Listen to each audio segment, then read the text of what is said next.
Hey, what's up guys, and welcome back. Today I'm back at McGrath Volvo, Fort Myers, Florida, checking out this 2022 Volvo XC90. Now this particular one is an inscription package. It's also a T8, which is a recharge plug-in hybrid. And while I've done a very similar one last year, Volvo has done some improvements to the powertrain as well as added some of the features on the interior. So we're going to check that out today. I'm going to take in the full tour of this vehicle. We're going to check it out from the exterior, interior, jump inside, play with some new features on it, take it for a spin at the end of this video. But before we do that, guys, if you like watching videos like this, check out the rest of my channel, consider subscribing. I really want to get to 10,000 subscribers by the end of this year, so help me out, really appreciate it. Now with that said, let's get back to this vehicle.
So the XC90 Recharge is not new to the Volvo lineup. As a matter of fact, I've done one last year, a very similar one, but since then, like I said, they've done some improvements, especially to the powertrain, some of the features on the inside. Now, as far as the exterior of this vehicle, it really hasn't been changed for a while, but you know, I think Volvo comes with the idea, if it's not broken, why fix it? It's still one of the most popular vehicles in its lineup.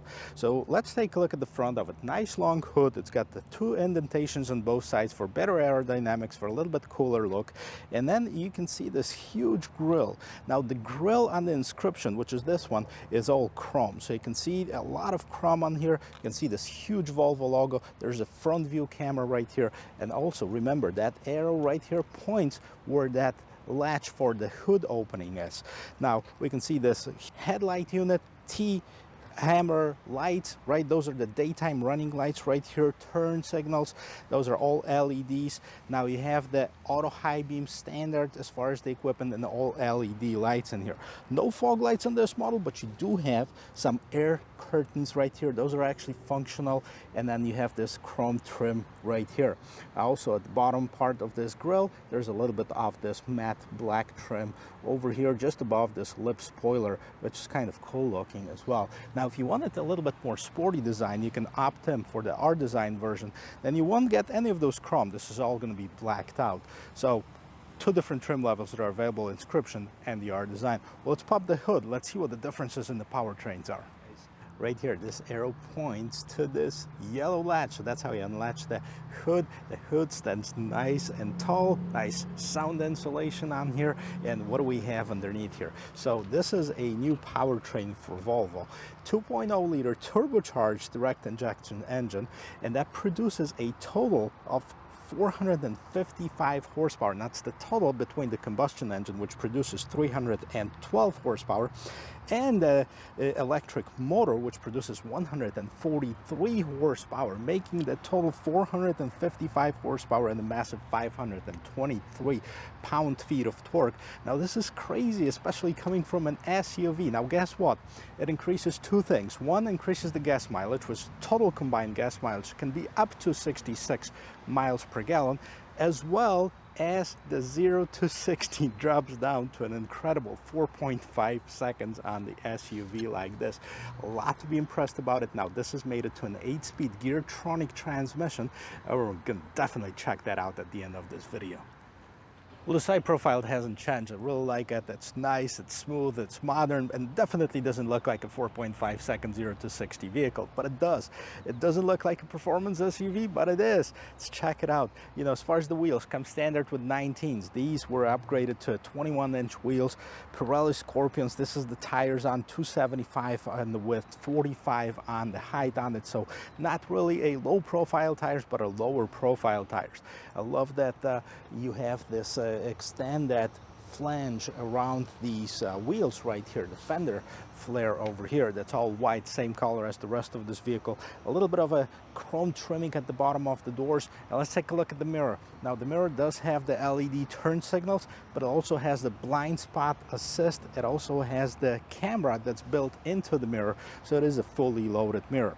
This vehicle is equipped with a smart entry system, and all 4 doors have those little indentations, and which, as long as you have the key on you, wherever you come up to it, as long as you have your hand close to it, it's going to unlock it, all 4 doors and the rear gate, which is pretty cool. Big windows on this vehicle allows for better visibility from the interior. And then what else do we have here? Oh, on these door handles right here, there's little lights that are built inside of here, so they illuminate when you open the vehicle, when the vehicle unlocks. So if you're looking for your vehicle at night, that's just spot the ones with the lit door handles. That's going to look pretty cool. Now let's move on to the back and let's see how it looks from there. Again, there's no changes to the back of this vehicle, but you can see it's a nice and modern finish. Now you have this huge LED, fully LED lights. I mean, they incorporate everything. You have your turn signals, you have your brake lights, you have your backup lights, you have your reflector lights right over here. And because it is an inscription trim, you can see everything is in chrome, including this bottom portion right here. You have this chrome trim at the bottom of the bumper, XC90. On the other side, you have a T8 all-wheel drive recharge. By the way, this is the electronic all-wheel drive or intelligent all-wheel drive system that Volvo calls it. And that's one of the improvements too, because the electric motor in the back helps with the all-wheel drive system as well. Volvo spelled out right here. Now, one thing I would like to see is more and more manufacturers would be hiding these wipers underneath the gate spoiler, which is already there. I mean, I know that there is a little bit of room taken up by this third brake light, but they could move this a little bit up on top, hide it, so you don't have to worry about running it through the wash, ripping it off, anything like this. Also, at the bottom of the bumper, you have some sensors in here, and as you can see, no visible exhaust because the exhaust tailpipes are hidden right underneath here. Well, let's see if it does have this proximity gate. Well, it's either I can't do it or it doesn't have it, but let's open it up and see how much room we have. See what we have inside of here. Now we have some goodies in here. It looks like there's some floor mats. What also we do have is the plug for the plug-in hybrid system, which is, by the way, on the driver's side on the front fender. I'll show you that in just a second. All-season mat. What do we have underneath here? We have a little bit of storage right underneath here. There's no spare tire, but if you lift this tray up, you can see that there's tools to remove the wheel, and then there's a fix-a-flat, but no spare tire is available on this vehicle. Well, maybe there is available, but this one doesn't have it. And the third row seat fold down. Now, here, it's easy to fold it down. Just basically drop them. Now, the one thing that I would like to see is a way to somehow lift them up. Maybe a loop or something would help. Now, you actually, on this way, I grab it by that tether and lift it up, but on this way you have to reach all the way to the front and lift it up that way. A little bit of storage, cup holder. Do we have connectivity in the back? I don't see any plugs or any USB plugs or anything like this. You do have your own vents in the third row seat, which is good, and light inside of the rear cargo area, and a little hook for the grocery bags. And this is pretty much it. Now you can lock it or you can close it, and as you can see, I just didn't know how to do it, but it is equipped with the proximity gate opener, so you can just swing your foot underneath that and close it. Let's see if I can do that now. There you go. Sitting in the back, I feel fairly comfortable. I do have a few inches in front of my knees, a few inches above my head, and quite a bit of shoulder room. Now, one thing that I would complain about, I don't have an armrest on my right-hand side. I know I can have it on the left-hand side on the door, but not on the right-hand side, which, you know, I think would be a very nice feature to have. But let's check out the rest of this interior. We're gonna start with the rear door panel right here. I gotta tell you, everything here is a nice quality material. When you touch it, it feels good.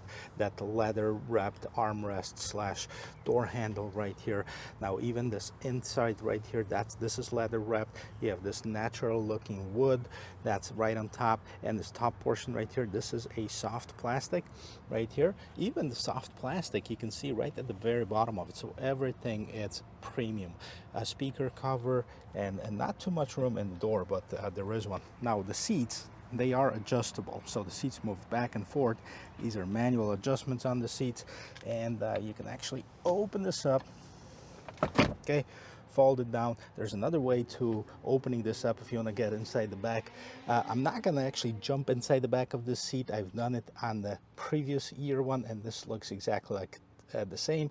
So it's definitely made for kids, some smaller people. One thing I didn't notice before, it does have the LED lights inside, and it does have 2 speakers right there, so it's a stereo system, Harman Kardon. It's gonna be pretty nice. But one thing that I want to point out, it doesn't have the armrest right here, which I would like to have. I mean, they're much more comfortable if you have it, especially for longer trips. I actually use it. In the middle of the console right there at the bottom floor, you have the cup holders. You also have 2 USB ports that are right here, USB-C, and then you have this console that lets you control your own zone of the climate control. Now this is a 4-zone climate control, so there's 2 zones in the back and 2 zones in the front, so each person can adjust it accordingly. And seat back pockets, a little bit of a cargo netting in here. Check it out, guys. We're gonna show you something. Let's take a look at something really quick. Right in front of here in the front fender, you do have this plug-in charging port right here. It is lit up, so it's nicely illuminated if you want to do it at night. And then the mirrors, like I said before, that they have the LEDs, and they also have the camera right at the bottom of it. There also, the door handles have these little lighting options right over here. Let's see how the doors sound. Boom, nice and solid. And front door panel, basically just like the rear one, with one exception. You do have the memory seats, 3 memory seat settings, Harman Kardon, that's the branded stereo, and then everything else is very similar to it.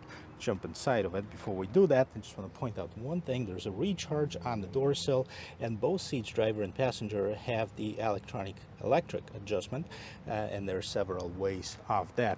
Now, on the left-hand side of the steering wheel, we only have 3 buttons, 3 options. One for the dimmer, for the instrument cluster, the gate opener, and the gas door opener. Anyways, let's check out the interior of this 2022 XC90 Recharge. I gotta tell you, it looks very premium. It looks very luxurious. There's a lot of features that I like about it. There's a lot of software updates. So we're gonna start right at the steering wheel. But before we do that, let me fire this vehicle up. The way you do it, you just twist this knob right here, and the vehicle comes to life. As you can't hear anything because the vehicle is in the electric mode, and it's the combustion engine is not running, but you can see this chime, and now we can feel the AC finally kicking in, which is awesome. Steering wheel itself, it's nice to the touch. It is leather wrapped. It does have a bunch of buttons on both sides. I'm not a big fan of this plastic trim that's shiny. I think it's a fingerprint magnet, and I'd rather have it in the matte black color. But on the left hand side, you control your adaptive cruise control. On the right hand side, you control pretty much everything else. You can see this page button, and that controls what's going on in the instrument cluster, and then the up and down features basically. That is not only your volume, but that also controls the different settings of the vehicle. So we're going to start playing around. This is that 12.3-inch instrument cluster.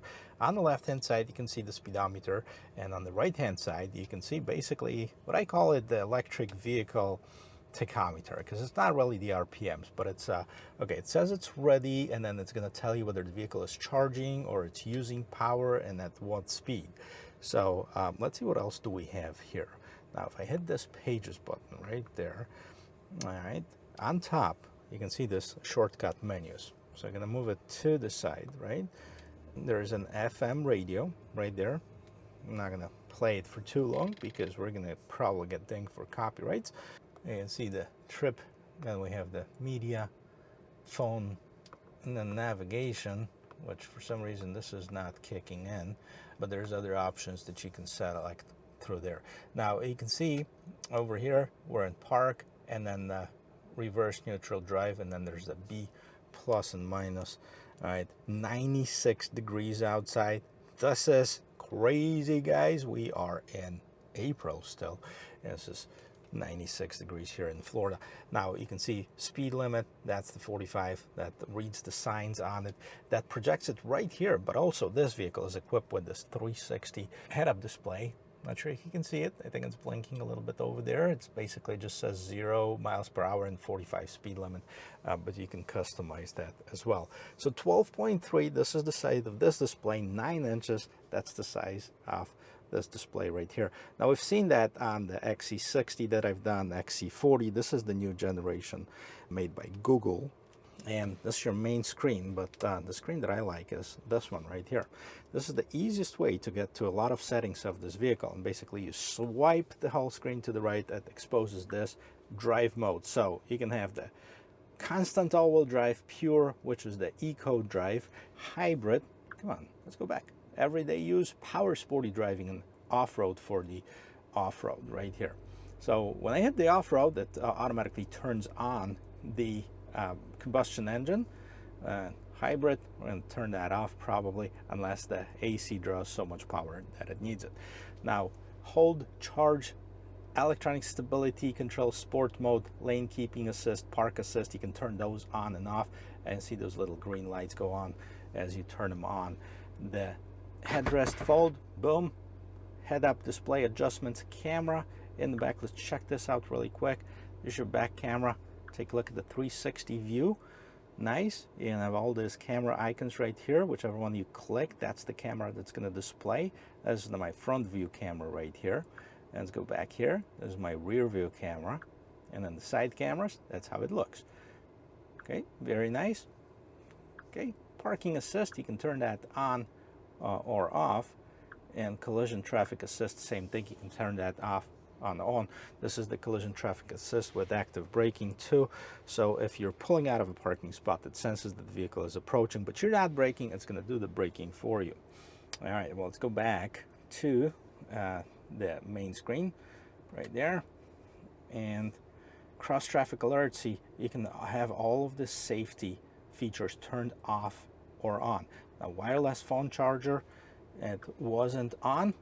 Road sign information, connected safety, cruise control, collision avoidance, all that stuff. So tons of info. Now if you want to adjust your climate control, you do right here, you click on that low, and you can synchronize them. Well, you can adjust the temperature right here, or if you want to synchronize it to all of them, let's say I put it at 76, boom, synchronize it, synchronizes everything.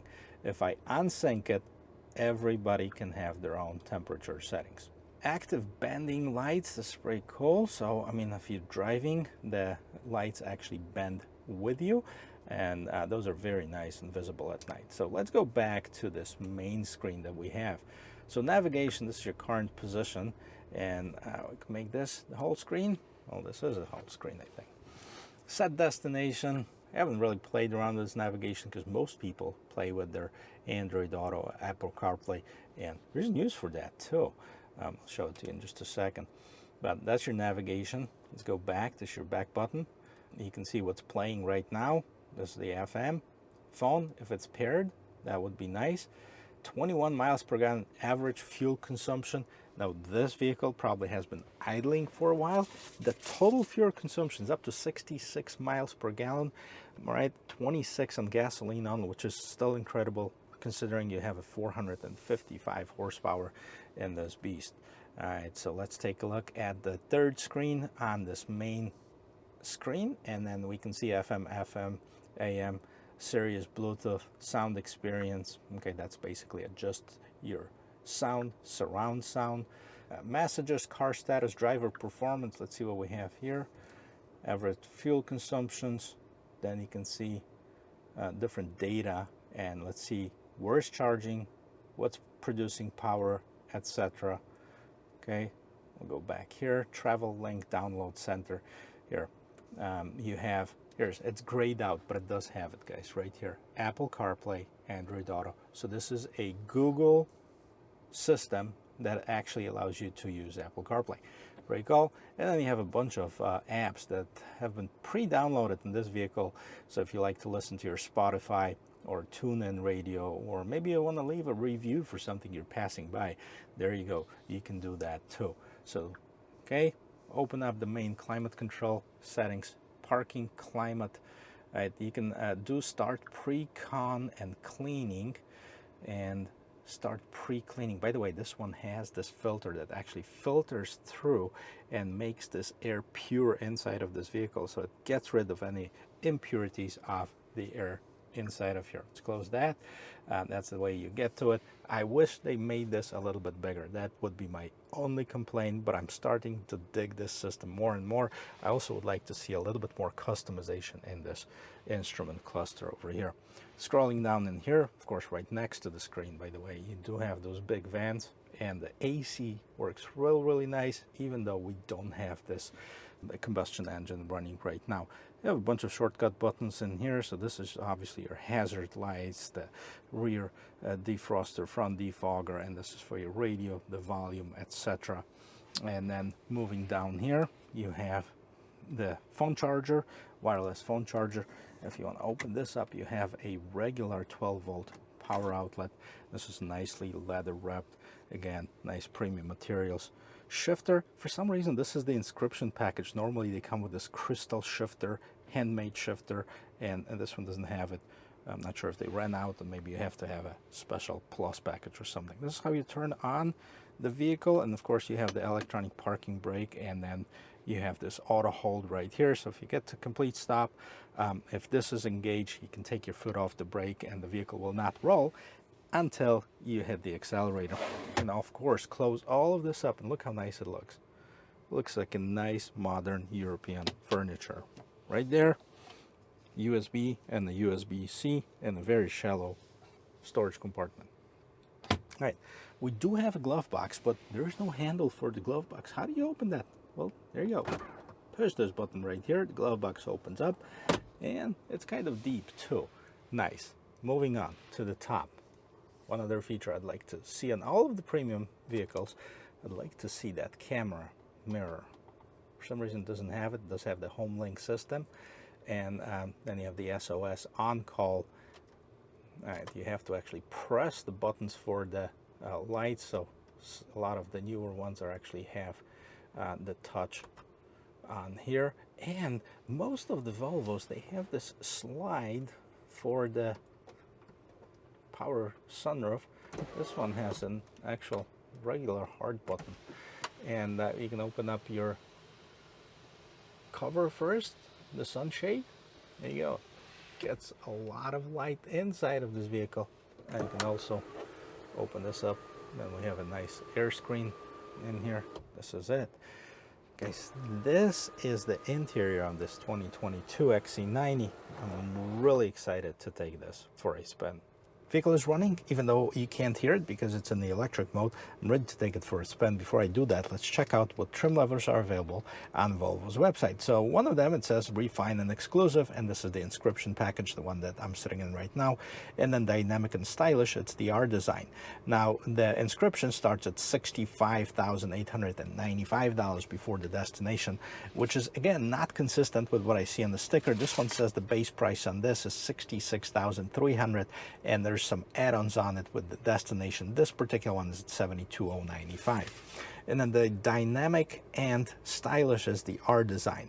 So you can see the huge differences between the two cars. The R Design is at $71,595, so it starts at like $6,000 more, and it comes with a little bit more features. But this one is very nicely equipped. I'll tell you what, I do like this exterior styling. It looks like a family sedan, very unassuming. But if you start it and if you start driving it, I'm sure it's gonna open up this beast. So what I'm gonna do is start driving it, and now you can't hear anything because it's in the electric mode. So start driving it. Very nice, very quiet. Wow, it's like driving a golf cart, like driving a true electric vehicle.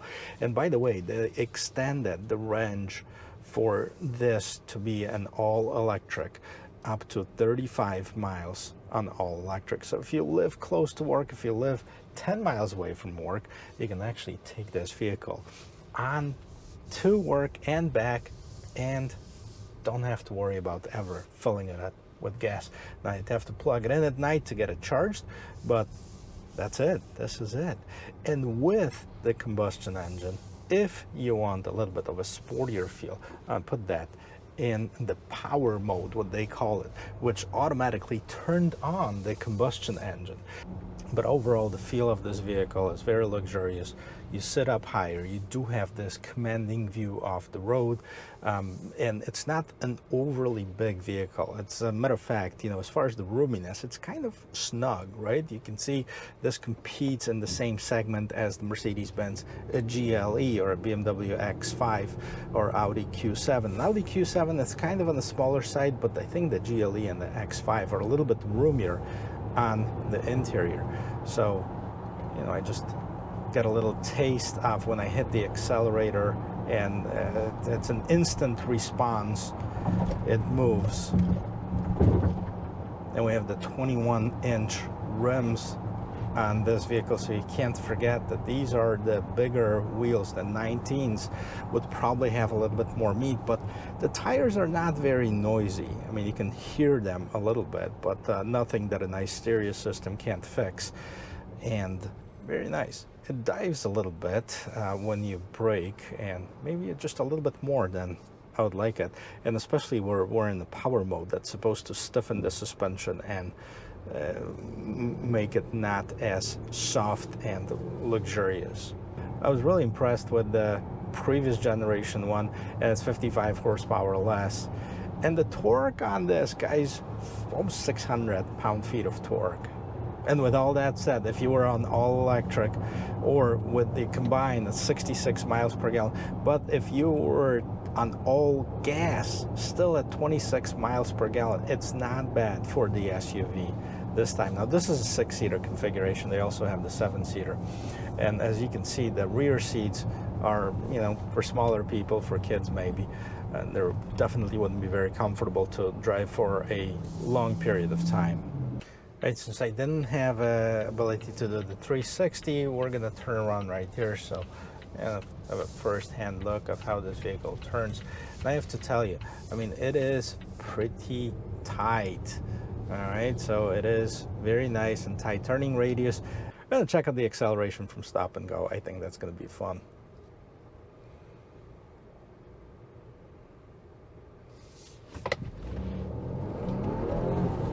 Whoa, I stepped on that, guys, and I'm at 60 miles per hour right now. No kidding, 0 to 60.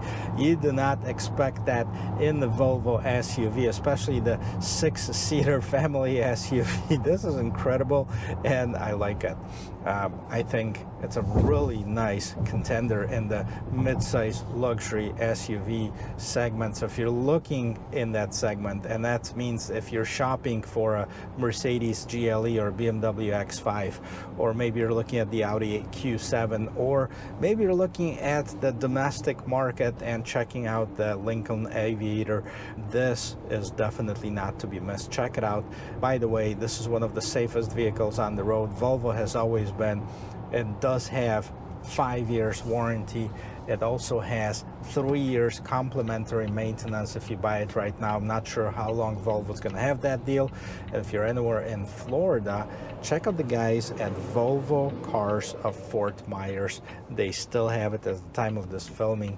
And with the inventory as tough as it is right now, they definitely have a nice selections of new and pre-owned vehicles. I hope this was helpful, and I hope I brought some value into your life. And if you like watching videos like this, I really appreciate you watching mine. And consider subscribing to my channel. Check out the rest of it. Make sure you turn on that little bell notification button, because I post twice a week and I wouldn't want you to miss any of the cool cars that are coming up. Until then, I'll see you in my next video. Cheers.